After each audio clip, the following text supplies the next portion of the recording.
In this video, we're going to talk about end-to-end type safety in NextJs 13 using React Server components and Prisma. We're going to also talk about data mutation using the new server actions, all while creating this to-do app together where you can create new to-dos and or update these tasks as completed directly on the server without the need of having an API layer. Hey friends, welcome back to the channel. If you're new here, my name is Hamed. I'm a full stack web developer, and here on this channel we talk about modern web dev topics like React and Next.js. So let's get into this.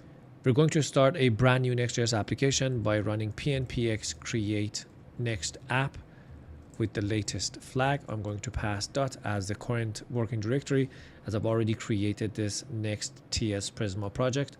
It's going to ask us how we would like to set up our project. I'm going to use TypeScript for this project, ESLint, Tailwind CSS, node to source directory, and app router, which is the recommended way to create Next.js 13 apps. With the Next.js 13.4 release, which marked stability for the app router, we're going to use import aliases, and the @ sign would be okay. We're going to wait for the dependencies to be installed, and then we're going to jump into our code.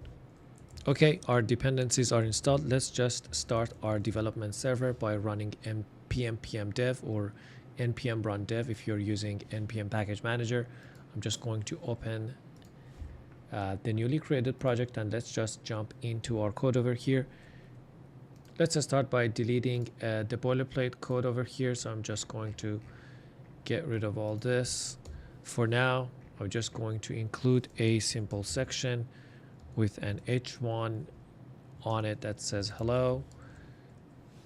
I'm going to get rid of this next image component. In our global CSS, I'm going to get rid of everything over here. I'm just going to leave the Tailwind CSS directives, so we have a blank slate to start with. I usually like to add prettier config to my project, so bear with me to add this one. For this, I'm going to also use this Tailwind plugin that allows us to sort our classes in a nice way. So I'm going to go pnpm add -d. I'm going to use prettier and this plugin. Okay, let me clear this out and rerun the dev server. Let me close everything off over here and go to our homepage. So let's get started from our homepage. Now, if I save this, I should see prettier kicking in. Now, in our homepage, what we are trying to do, if you remember from the application we just saw together, we're going to try to fetch some to-dos from our database and show them on the homepage, and then we're going to have a form to enable the user to add new tasks, and then each of these to-do items would have a checkbox where you can just tick them off as a completed or done task. So let's just set up our database. We're going to use Prisma to connect to a Mongodb database where I have already created some to-dos for us to work. So the next step for us is to install Prisma. So I'm going to stop the dev server, run pnpm add -d and Prisma. Now that we're here, I'm going to also add the Prisma client so we can use or generate a specific Prisma client based on our own schema. Once you've installed Prisma, you can run pnpx Prisma init. This is going to initialize Prisma and create a directory inside of your application so you can define your Prisma schema. As you can see, this was added. Here we can define the database that we'd like to use in this project and any schemas for our data. I'm going to use MongoDB. As part of this script, this .env file was also created for us where we can provide this database URL, which is the connection string to our specific database. In this case, MongoDB. You can use any other database that you like. Now a side note here, that .env is not by default added to your git ignore, so you can just come here and add this .env here so that you're not committing this to your GitHub. Let me just close this off, and here inside of our schema.prisma, let me just create this new schema or model that we want to use throughout this app, and that's a to-do model which represents a to-do collection in MongoDB. And this is going to be ID. By default, it's going to be using the auto function, and then we're going to map this to the field _ID from MongoDB, and this guy is going to be of type database object ID. This is the first thing that we need here. Let me just close this off so I have more room. The next thing we're going to add here is a title. Our title is also a string. Then we're going to have a is completed field, which is a boolean, and this is going to default to false when we create a new task. Let's add a created at file, which is of type datetime, and then we're going to default this to now, and then we're going to have an updated at field, which is of type datetime, and we're going to point this to updated at. So therefore, anytime that our document is updated, this field is going to be populated by Prisma automatically. Let me just paste in my connection string and we'll continue from there. Okay, I've copied my connection string. Now to get started using Prisma, we have to create or generate a specific version of Prisma client that's tailored to work with our schema. To do that, we can run pnpx Prisma generate. This is going to look at our Prisma.schema and create a specific version of Prisma client that we can use and share throughout our application to access our database. As you can see here, as part of this script, it says you can now import Prisma client from the Prisma package, and then we can create a new instance of this client to then connect to our database and perform our queries. So let me just clear this out and run our development server. The way that I usually do this, or it's recommended by Prisma team, is we would create a lib folder. Inside of this lib folder, I'm going to create a prisma.ts file. Now, as you can see here, we're just creating a new instance of this Prisma client where we can share it throughout our application. So any function that needs to access the database can use the same client. As part of the process, we're also providing this global variable. This prevents recreating this client if it already exists. Now, going back to our lib folder, another thing that I'd like to do is to create this to-dos folder where I can just put in all the functions that are going to work with my to-do collection. Now up top, let's just import the Prisma client we just created. And next we can create a function, export async function. We can call this get to-dos. This is going to return all the to-dos, and we can provide a try catch statement over here. And then we can say const to-dos. This is going to use this Prisma client we just created, and it's going to access the to-do model on it, and it's going to find many, and this is going to give us the to-dos, and we're going to return our to-dos like so. If we encounter any error, we're going to return an object with this error property. Okay, so let's just go back to our home page where we can just call this function to fetch our to-dos. So I'm going to go back to the page component. Let me just close this Prisma schema for now.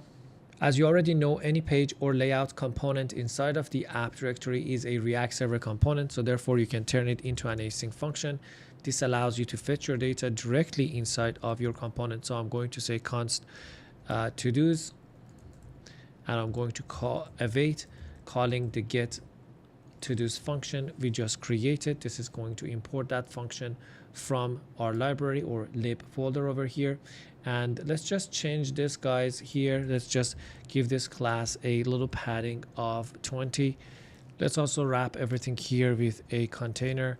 So I'm going to put in a div with the class of container. We're going to define this in our tailwind in a second. I'm going to put an h1 that says to-dos. We're going to add some styling in a little while.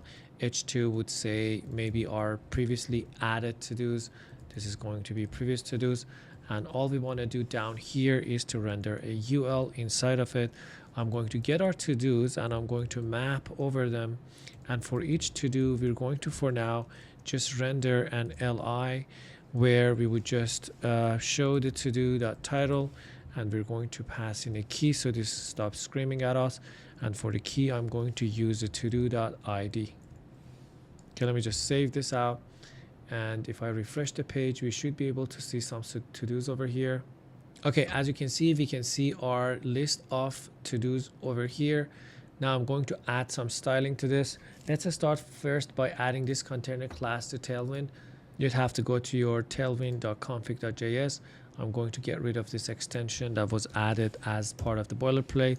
I'm going to add this container. It's just going to make sure that your content is centered. and the width is going to change based on the device width. Now, as far as the styling goes, let me just replace this with the styled components that I have over here. So you're not going to watch me type in Tailwind CSS classes, and I'm going to just pass in this h2 as well. So I'm going to replace this over here. It's just going to add some borders and some height and background to it.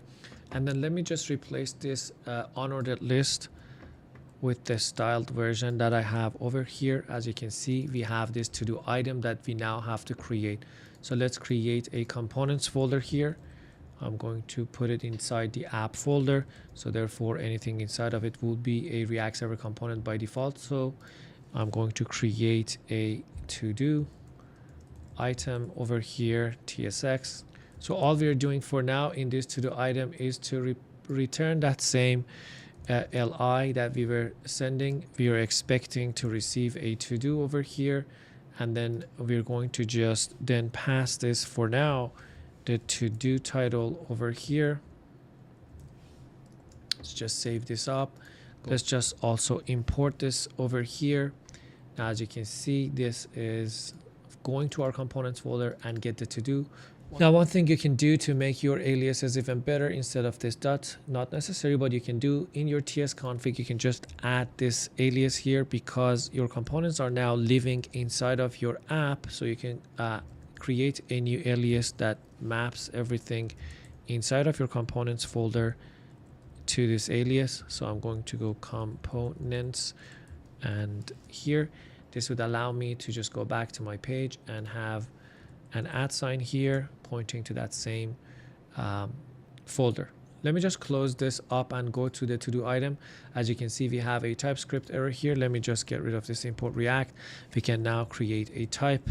Let's call this the to-do item props, and we're going to create a to-do. This is going to be of type to-do. We can get this from our Prisma client, and we can then say this is to-do item props.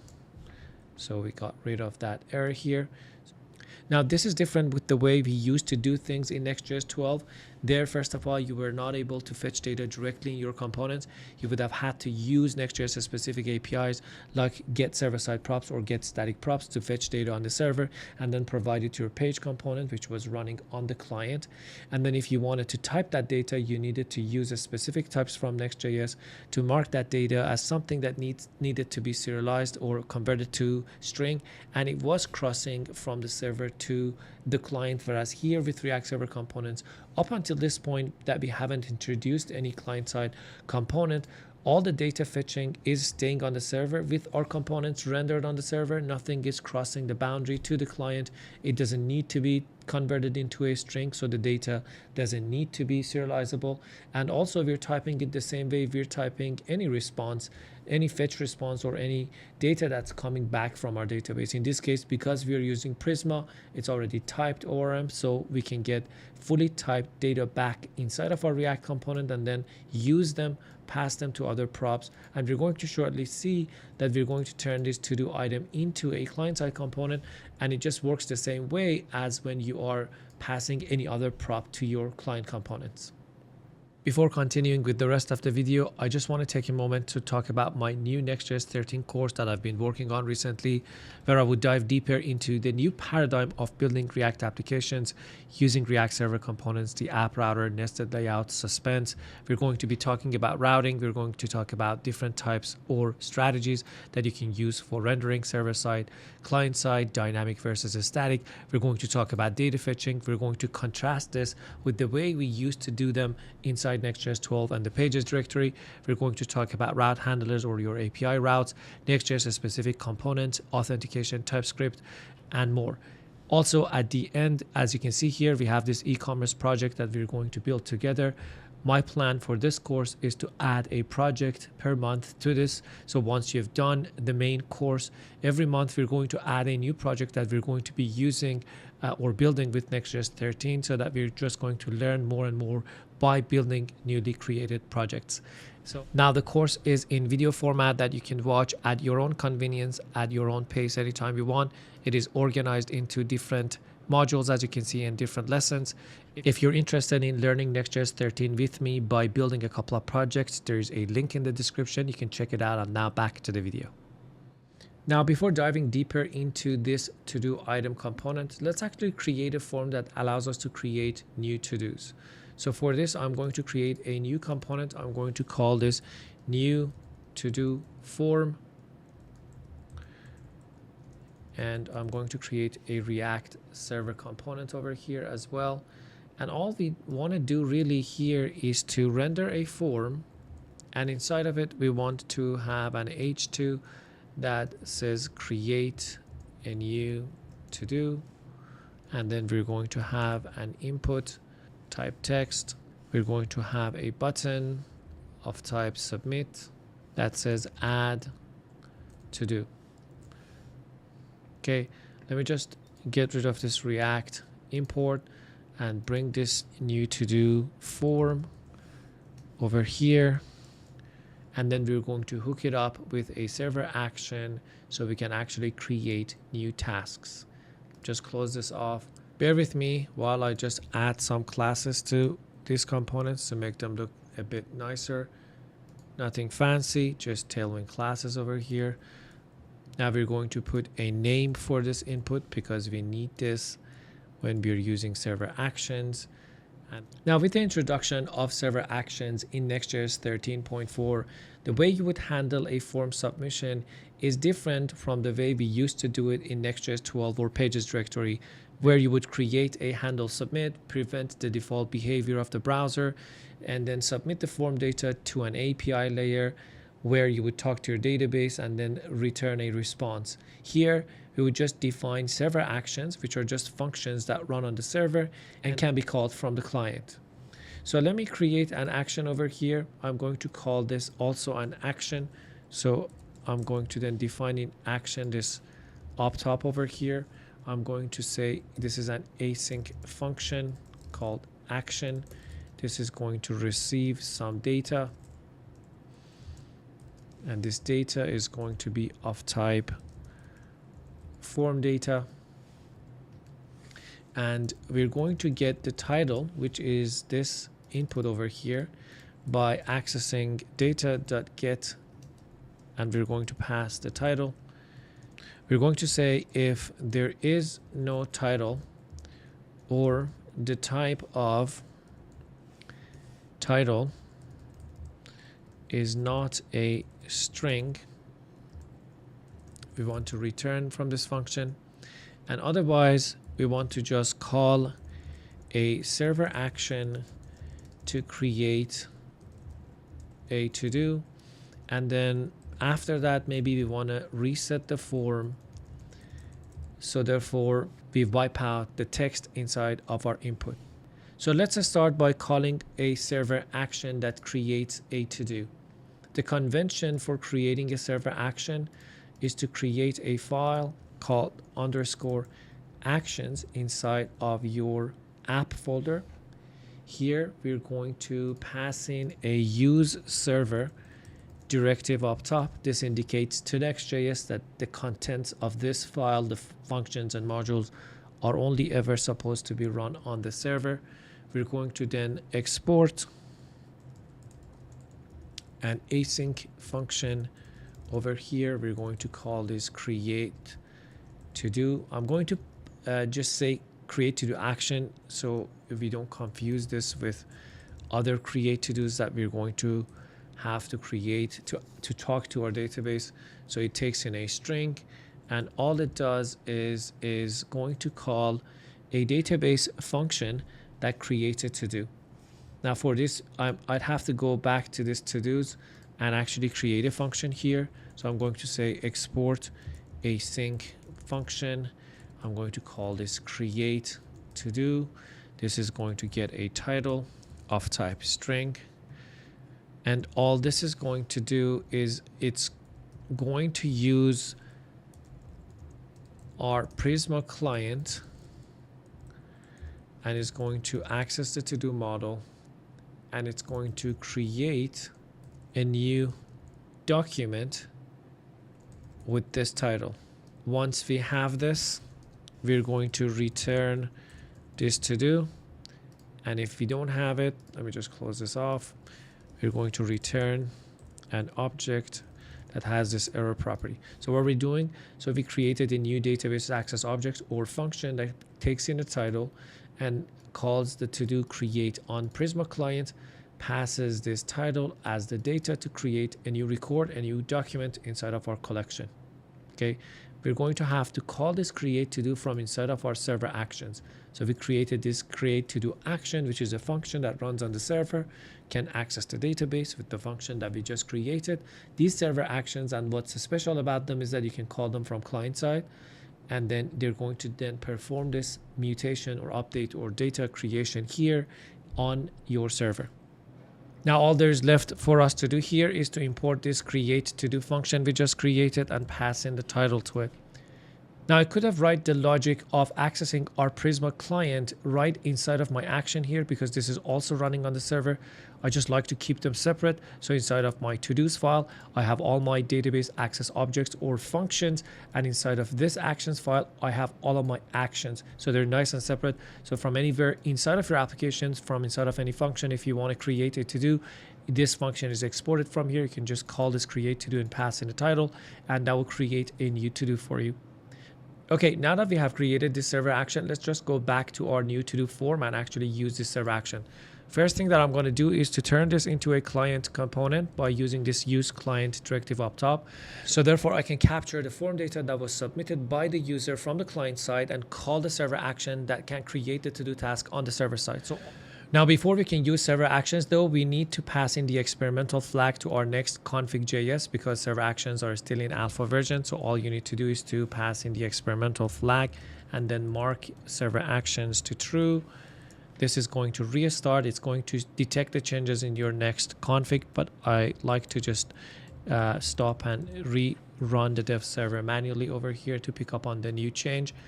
Once we have that, we can go back to our form, and then all we need to do is to just import this create to do action we just created. This is our server action, and I'm going to pass the title to it.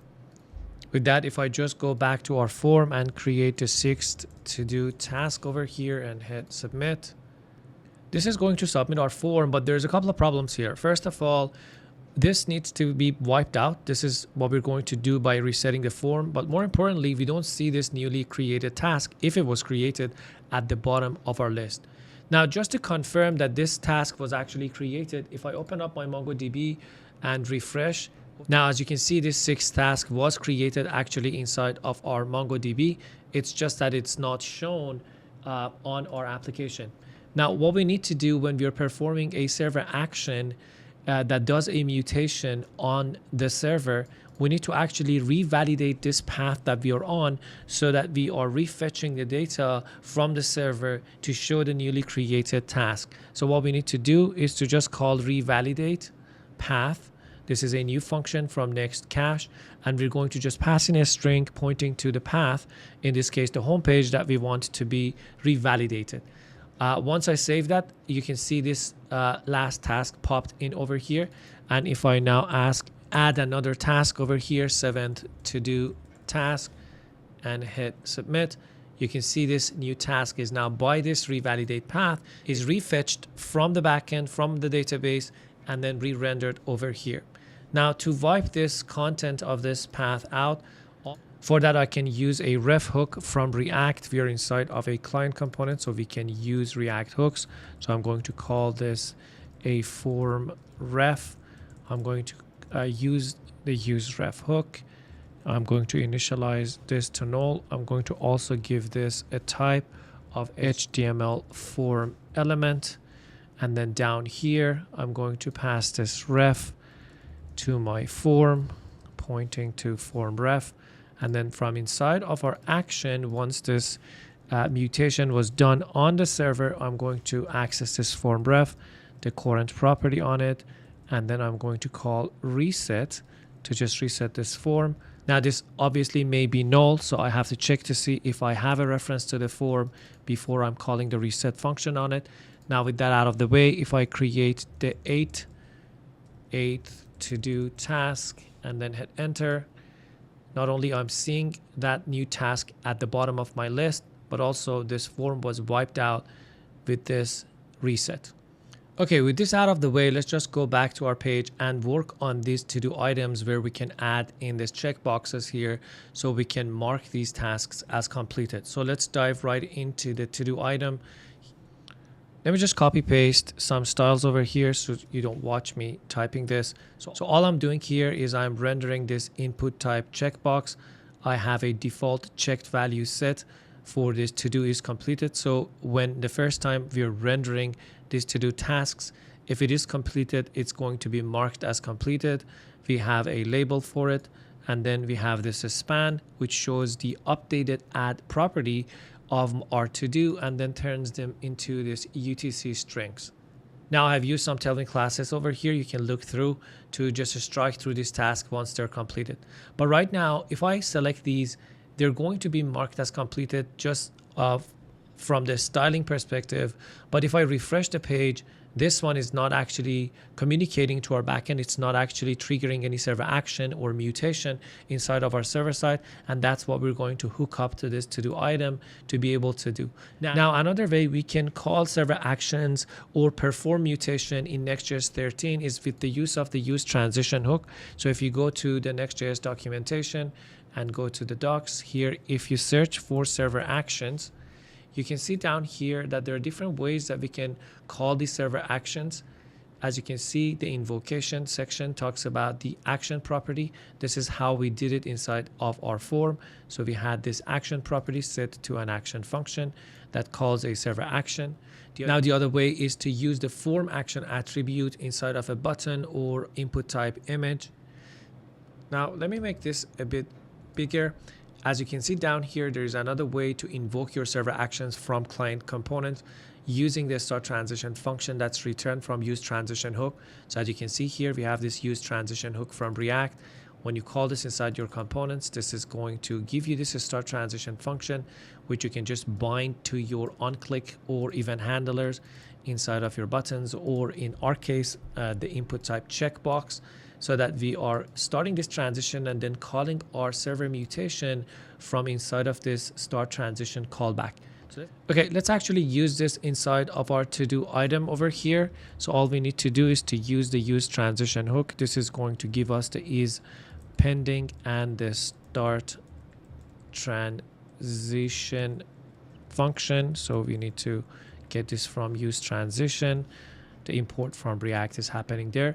And what we need to do over here is to just come in down here and say on change of this checkbox, get the event, and inside of the event, we're going to call this a start transition. Start transition is going to take in a callback. From inside this callback, we're going to have to call a server action. So let's name this server action update to do action. And this is a function that we want to call. We want to pass in maybe the to-do ID to it. And then we want to also pass in the E, which is the event that happened, target, and the checked property. So we're going to access a specific to-do based on this ID that we are passing by. This is passed to this to-do component. So we are accessing this specific to-do.